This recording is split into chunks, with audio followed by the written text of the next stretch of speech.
داتا صاحب فرماتے ہیں کہ ایک شخص پہاڑ پر عبادت کرتا تھا اللہ تعالیٰ کی بنی اسرائیل میں سے، اور بڑا طویل وقت اس نے رب کی عبادت کی.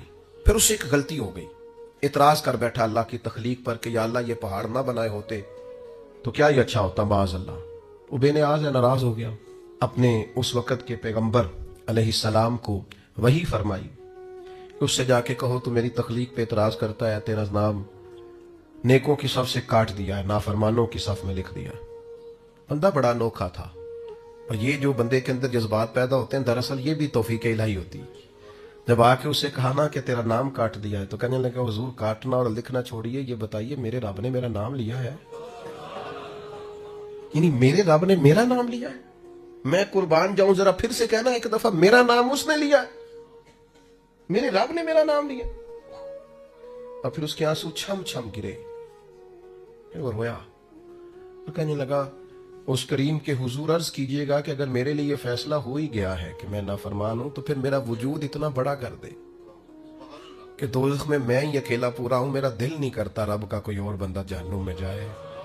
کبھی یہ گمان دیکھنا، یہ سوچ ایسا ہو تو نہیں نہ سکتا جب تک رب نہ چاہے. اس نے عرض کی کہ میرا وجود اتنا بڑا کر دیا جائے کہ میں سارے دوزخ میں پورا آ جاؤں، اللہ کا کوئی اور بندہ سزا نہ پائے. وہیں کھڑے تھے اللہ کے پیغمبر، پھر سے وہی آئی، کہا اسے کہو میں راضی ہو گیا ہوں، اسے کہو میں نے اسے معاف کر دیا، اسے کہہ دو میں نے اس کے لیے جنت کا فیصلہ کر دیا ہے، اور اسے کہہ دو قیامت میں یہ جس کی سفارش کرے گا میں ان سب کو بھی جنت عطا کر دوں گا. لیکن شرط یہ ہے کہ سوچے تو ٹھیک ہوں، گمان تو ٹھیک ہو، ارادے تو ٹھیک ہوں. لیکن وہ جیسے میں نے شروع میں عرض کیا نا، ہمارے زمانہ تیز لوگوں کا زمانہ، وہ بڑی زبردست قسم کی منصوبہ بندی کرتے ہیں اور سارا کچھ چالاکی سے حاصل کرنا چاہتے ہیں. اکثر میں دوستوں سے کہا کرتا ہوں کہ پہلے ہم سنتے تھے پرانے بزرگوں سے کہ لوگ اپنے دوسروں کو شیشے میں اتار لیتے ہیں. تو یہ جو ہمارا زمانہ ہے اب تو شیشہ نہیں، اب تو لوگ شیشی میں بھی اتار لیتے ہیں، چھوٹی سی شیشی میں اتار لیتے ہیں، پتہ ہی نہیں چلتا. ایسی زبردست قسم کی لوگ بات سناتے ہیں کہ وہ سمجھ میں نہیں آتی، اور وہ سمجھتے ہیں کہ شاید یہ فن اور یہ بولنا اور یہ جو منصوبہ بندی ہے اور یہ جو میرے ذہن کی تیزی ہے یہ میرا کمال ہے. یہ تو اللہ کا انعام تھا، تو نے مثبت چیز کو منفی جگہ پہ استعمال کر کے ناشکری کی رب کی.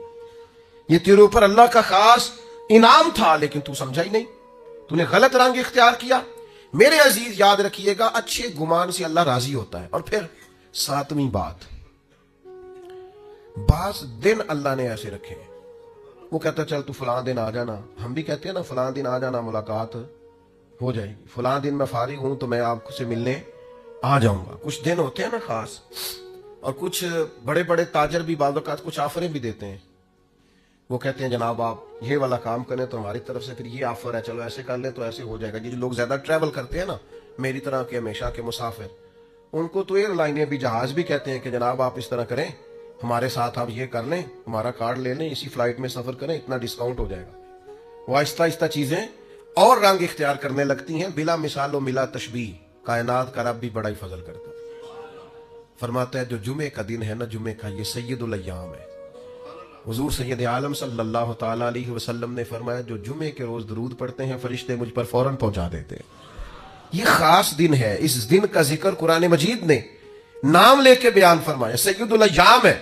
پھر میرے بھائی کچھ مخصوص ایام اللہ نے اپنے فضل سے رحمت کرنے کے لیے بنائے، جن میں سے ایک وقت سحری کا وقت ہے، تہجد کا وقت. وہ جس ٹائم آج کا لوگ موبائل بند کر کے سوتے نہیں، وہ اٹھنے کا ٹائم ہے. دراصل وہ ٹائم جو جاگنے کا ہے، اس ٹائم لوگ سو رہے ہوتے ہیں. اللہ کے حبیب علیہ السلام نے فرمایا جب سحری کا وقت ہوتا ہے تو اللہ تعالیٰ پہلے آسمان پر نزول جلال فرماتا ہے جو اس کی شان کے لائق ہے. سحری کے وقت یعنی پچھلی راتی رحمت رب دی کرے بلند آوازاں، اللہ تعالیٰ پہلے آسمان پر نزول جلال فرماتا ہے اور کریم رب فرماتا ہے کوئی رزق مانگنے والا اسے عطا کروں، ہے کوئی بخشش مانگنے والا اسے عطا کروں، ہے کوئی میری بارگاہ سے جنت کا سوالی میں اسے عطا کروں. اچھا عجیب بات ہے، جب گیٹ کھلنے کا وقت آیا تو لوگ دروازہ چھوڑ کے چلے گئے، حالانکہ جب عطا کرنے کا ٹائم ہے تو آپ سو گئے. جاگنے کا وقت آیا تو آپ کی آنکھ لگ گئی. یہ غافلانہ مزاج ہے. نبی پاک علیہ السلام نا نفلوں کے لیے سختی نہیں فرماتے تھے، سختی فرائض کے لیے ہوتی ہے، واجبات کے لیے ہوتی ہے. لیکن حضرت فاطمہ رضی اللہ تعالیٰ عنہ بیان فرماتی ہیں سحری کا وقت آتا تو حضور میرے حجرے میں آتے، آواز دیتے اور کئی دفعہ مجھے ہلاتے، کہتے بیٹا اٹھو، یہ سحری کا وقت ہے، یہ رب سے رحمت مانگنے کا ٹائم۔ میں کیسے آپ کی خدمت میں عرض کروں، اب تو صبح جلدی اٹھنا یہ غریب ہونے کی علامت ہے۔ اٹھو، کبھی غور کرو، دیکھو کہ کچھ ایسے بھی رب کے عاجز بندے ہیں جو فجر کی نماز بھی جا کے اس منڈی میں پڑھتے ہیں جہاں سے انہیں امید ہے کہ میرا رب اس کے وسیلے سے رزق عطا کرے گا۔ سویرے اٹھتے ہیں، اٹھا جا سکتا ہے، یہ ہوتا ہے۔ تو سحری کا وقت ایک ایسا وقت ہے جس میں اللہ راضی ہوتا ہے۔ کیا کریں، کس طرح قوم کو سمجھائیں، کیا رویہ اختیار کریں؟ میں کبھی کبھی دوستوں سے کہتا ہوں میرا دل نہیں کرتا بعض باتیں کرنے کو، وہ محسوس ہوتا ہے کہ یار یہ تو زیادہ ہی آگے چلے گئے، لیکن کبھی کبھی مجھے فیل ہوتا ہے کہ ابھی تک ہماری قوم اس بات پر بھی تیار نہیں ہو سکی کہ کھانا کھانے سے پہلے بسم اللہ شریف پڑھنے کی عادت بنائی جائے۔ مجھ سے ناراض نہ ہونا، آپ پڑھتے ہوں گے، لیکن میں اپنا نظریہ عرض کر رہا ہوں کہ اب اس کے لیے کوئی پی ایچ ڈی کرنے کی ضرورت ہے؟ یہ کوئی مسئلہ ایسا ہے کہ جس کے لیے فقہ کی 4 کتابیں پڑھیں گے تو سمجھ میں آئے گا کہ کھانا کھانے سے پہلے بسم اللہ؟ تو جو قوم، یعنی بالکل بنیادی اور ضروری بات ہے کہ آپ کھانے سے پہلے بسم اللہ پڑھ لیں، اور میرا خیال ہے یہ بچے کو ویسے ہی آتی ہے۔ ہو سکتا ہے جس کو با کی پہچان نہ ہو، سین کی پہچان نہ ہو، میم کی پہچان نہ ہو، الف کی اور لام کی پہچان نہ ہو، ہا کی پہچان نہ ہو، اسے ویسے ہی آتی ہو، زبانی یاد ہو گئی ہو، لیکن عادت کس نے بنانی ہے؟ مزاج کس نے بنانا؟ بالکل بنیادی باتیں بھی اگر ہم ان پر غور نہیں کریں گے تو پھر میرے بھائی بڑے بڑے فلسفوں کو اور بڑی بڑی باتوں کا پیچھے کیا رہ جائے گا؟ تو سحری میں اٹھنا، فجر میں اٹھنا، نماز کا پابند ہونا، بہت پیچھے رہ گئے وہ والدین۔ سننا مجھ سے، مجھ سے ناراض نہ ہونا، جس نے اپنے بچے کو ایم فل تک پڑھا لیا ہے اور ایم ایس سی تک کرا لیا ہے پر وہ بڑا پیچھے رہ گیا ہے۔ اس نے سارا کچھ تو کرایا ہے پر اپنے بچے کو سجدے کا طریقہ نہیں بتایا، نمازی نہیں بنا سکا، عبادت گزار نہیں بنا سکا، صبح اٹھنے کا سلیقہ نہیں بتا سکا، پیچھے رہ گیا، نقصان میں رہ گیا، کمزور رہ گیا۔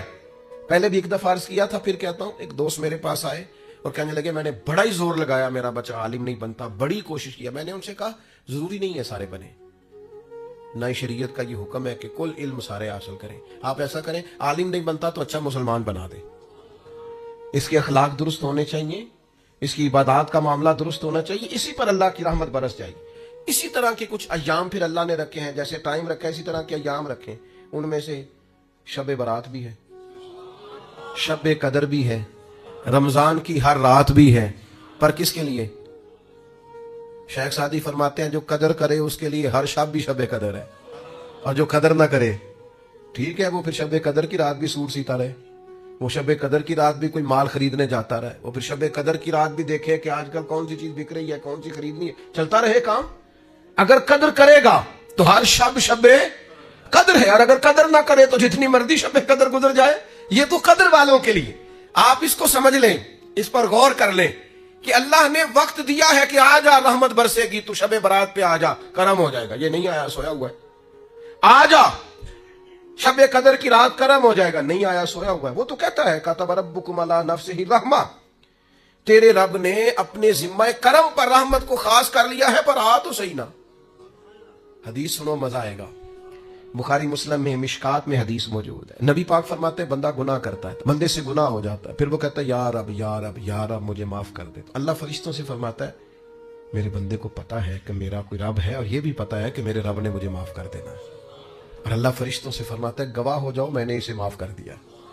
فرمایا پھر نفس غالب آتا ہے، پھر کوئی گناہ کر بیٹھتا ہے، پھر عرض کرتا ہے یا رب یا رب یا رب، اللہ میں بھول گیا میری مدد فرما، مجھے معاف کر دے۔ تو کریم فرماتے ہیں اللہ پھر فرشتوں سے فرماتا ہے میرے بندے کو پتا ہے اس کا رب بھی ہے، اور یہ بھی پتا ہے اس نے معاف بھی کر دینا، تم گواہ ہو جاؤ میں نے اسے معاف کر دیا ہے۔ تیسری بار حضور بیان فرماتے ہیں، تیسری بار فرمایا پھر بندے سے غلطی ہو جاتی ہے، وہ پھر بھول جاتا ہے، پھر اللہ کے حضور عرض کرتا ہے یا رب یا رب یا رب۔ تو فرمایا مالک فرماتا ہے فرشتوں میرے بندے کو پتا ہے کہ اس کا رب بھی ہے، اور یہ بھی پتا ہے کہ اس نے معاف کر دینا ہے، تم گواہ ہو جاؤ میں نے اسے معاف کر دیا ہے۔ شارحین حدیث فرماتے ہیں یہ حضور نے جو 3 بار کا ذکر کیا یہ تمثیل کے طور پر ہے، معنی کیا ہے کہ وہ جتنی بار بھی سچے دل سے توبہ کرے گا اللہ اتنی بار ہی اسے معاف فرما دے گا۔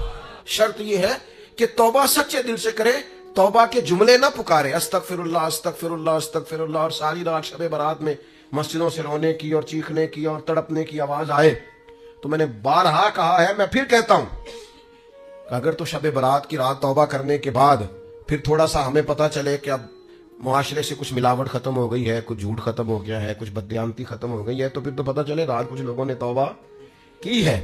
لیکن یہ کہ ساری رات روتے بھی رہیں, تڑپتے بھی رہیں, اور توبہ کا تو مطلب یہ ہے کہ یا اللہ پچھلے معاف کر دے, آج کے بعد نہیں کروں گا, لیکن پچھلے معاف کرا لیے اور آئندہ چھوڑنے کا ارادہ نہیں کیا تو توبہ کی شرط ہی نہ پائیں گے, یہ توبہ ہوئی نہ, یہ توبہ کی ہی نہیں گئی. جب تک آپ یہ ارادہ نہیں کرتے کہ اب میں چھوڑ دوں گا, آج کے بعد یہ نہیں کروں گا, اللہ تعالیٰ معاف کرنے والا ہے, کریم ہے.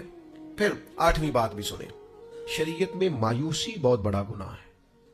یعنی ساری رپورٹیں بھی غلط آ جائیں نا, ڈاکٹر نے بول دیا ہے کہ بھئی مشکل ہے آپ کا بچنا, اس وقت بھی یہ امید چھوڑنا ناجائز ہے کہ میں نہیں بچوں گا. اس وقت بھی امید یہی رکھنی چاہیے کہ میرا رب اگر فضل کرے تو فوراً شفا عطا فرما دے. یہ ضروری امر ہے, ضروری. آپ کو ہر کاروبار میں نقصان ہوا ہے, آپ نے جتنی بھی صحیح کی ہے آپ کی آگے نہیں بڑھ سکی, بڑی جد و جہد کی ہے, آگے نہیں آپ جا سکے, آپ کو بار بار پیچھے لوٹنا پڑتا ہے, بار بار آپ محسوس کرتے ہیں کہ میرا نقصان ہو گیا ہے, لیکن آپ کے لیے یہ سوچنا منع ہے کہ مجھے اب میں کبھی بھی آگے نہیں بڑھ سکتا, میں تو بس یہ ختم ہو گئی بات, میں تو تھک گیا ہوں یہ کر کر کے. حکم یہ ہے کہ تو خدا کا نام لے کے آگے بڑھ, وہ بڑا کریم ہے, فضل کرے گا اور اتنا رزق دے گا کہ کبھی سوچا بھی نہیں ہوگا. یہ سوچیں شریعت کے اندر ضروری ہے. یعنی علماء کا, فقہاء کا, محدثین کا ایک متفقہ فتویٰ ہے کہ رحمت الہی کی امید رکھنا واجب ہے. یہ ضروریات دین کا مسئلہ ہے کہ آپ اللہ کی رحمت کی امید رکھیں گے کہ میرا رب بڑا کریم ہے. ہمارے بزرگ کہا کرتے تھے کہ جب بھی آپ چل پڑیں گے نا منزل انشاءاللہ آ جائے گی. شرط چلنا ہے, شرط اٹھنا ہے, شرط سفر شروع کرنا ہے. آپ جب چلیں گے تو منزل آ جائے گی, آپ محسوس کریں گے کہ منزل آ گئی. میں یہ تو نہیں کہتا میں نے زندگی میں بڑی محنت کی, لیکن سفر بڑے بڑے لمبے کیے. یہ بھی گزشتہ 1-2 مہینے پہلے کی بات ہے, ہمیں بلوچستان جانا تھا اور پھر کچھ ایسا معاملہ ہوا, انہوں نے کہا رستہ ٹھیک نہیں ہے, پر ہمیں پہنچنا بھی ہر صورت. رات کو حیدرآباد میں تھا اور سفر وہ فلائٹ جو ہے وہ کنیکٹ نہیں ہوتی, سارا بائی روڈ سفر تھا. تو کچھ تھوڑی سی نا 1-2 دوست نے ہمت دلائی, انہوں نے کہا جی اللہ خیر کرے گا, تو اللہ نے خیر کر دی. یہ وہ چل پڑے اور بڑے بر وقت پہنچ گئے, سارے کام ہو گئے جتنے جتنے منصوبے میں تھے. تھوڑا سا نا ہمارے ہاں نا ہمتیں دلانے کا ماحول بھی ختم ہوتا جاتا ہے. اور میں آپ کو عرض کرتا ہوں جوانوں کو, بعض بزرگوں کو بھی ضرورت ہوتی ہے کہ ان کی ہمت دلائی جائے, ان سے کہا جائے کچھ بھی نہیں انشاءاللہ خیر ہو جائے. آپ یہ کہتے ہیں اتنی عمر ہو گئی ہے, میں ان کو تسلی دوں. بھائی تسلی کی ضرورت تو ہر وقت رہتی, آپ تسلی دیں, آپ ہمت بنائیں, آپ کہیں, آپ بات کریں, چیزیں بہتر ہو جاتی ہیں. آپ یہ کہیں کہ انشاءاللہ ہو جائے گا, ہو جاتا ہے, لیکن شرط یہ ہے کہ امید خدا کی رحمت کی کبھی چھوٹنے نہ پائے. روایت ایک بڑی منفرد ہے, بڑی حسین ہے. فرمایا کہ قیامت والے دن نہ 2 گناہگار ہوں گے, دونوں کو اللہ کی بارگاہ سے حکم ہوگا کہ جاؤ دونوں جہنم میں چلے جاؤ, معاذ اللہ ثم معاذ اللہ. ایک دوڑ لگا دے گا, بھاگ گیا دوزخ کی طرف, حکم باری تعالیٰ ہوا چلو دوزخ میں تمہارے اعمال بڑے سیاہ ہیں, اس نے دوڑ لگا دی. دوسرا کیا کرتا ہے, چند قدم اٹھاتا ہے, پھر پلٹ کے پیچھے دیکھتا ہے, پھر چند قدم اٹھاتا ہے, پھر پلٹ کے پیچھے دیکھتا ہے, پھر چند قدم اٹھاتا ہے, پھر پلٹ کے. تو دروازہ آ گیا دوزخ کا. اب ایک بھاگ گیا ہے, ایک دبے قدموں آہستہ آہستہ چل رہا ہے. کریم مالک نے حکم دیا دونوں کو دوبارہ واپس لاؤ. اللہ اکبر. اللہ نے دونوں بندوں کو بلا لیا اور بلا کر کے فرمایا ہاں بھائی تو بڑا دوڑ کے گیا دوزخ کی طرف, کیوں گیا ہے؟ اللہ دلوں کے حال جانتا ہے نا, انہ علیم بذات الصدور, دلوں کے حال جانتا ہے. تو کیوں دوڑ کے چلا گیا؟ تو اس بندے نے یہاں کوئی چالاکی نہیں دکھائی, دل کی بات کی, کیونکہ رب دل کی بات جانتا ہے. عرض کی مالک گناہگار ہوں, عاجز ہوں, خطا کار ہوں, مجرم ہوں, پتہ سارا ہے سردار نو کی دیا, من دانم کے من دانم جو ہوں اس کی خبر ہے. مالک عمر بھر تیری نہیں مان سکا, غلطی کی, آج دل میں خیال آیا کہ رب کا حکم آیا چل آج ہی مان لے, دوڑ گیا ہوں, قربان جائیں آخری وقت ہے, فیصلہ دوزخ کا ہو گیا ہے. اس نے کہا سوچا میں دوڑ گیا, آج تو مانوں اپنے رب کی. کریم اسی بات سے راضی ہو گیا, فرمایا بھیج دو اس کو جنت میں. وہ چلو آخر وقت تک کی صحیح, کسی ٹائم ہی صحیح, آخر میں ہی صحیح.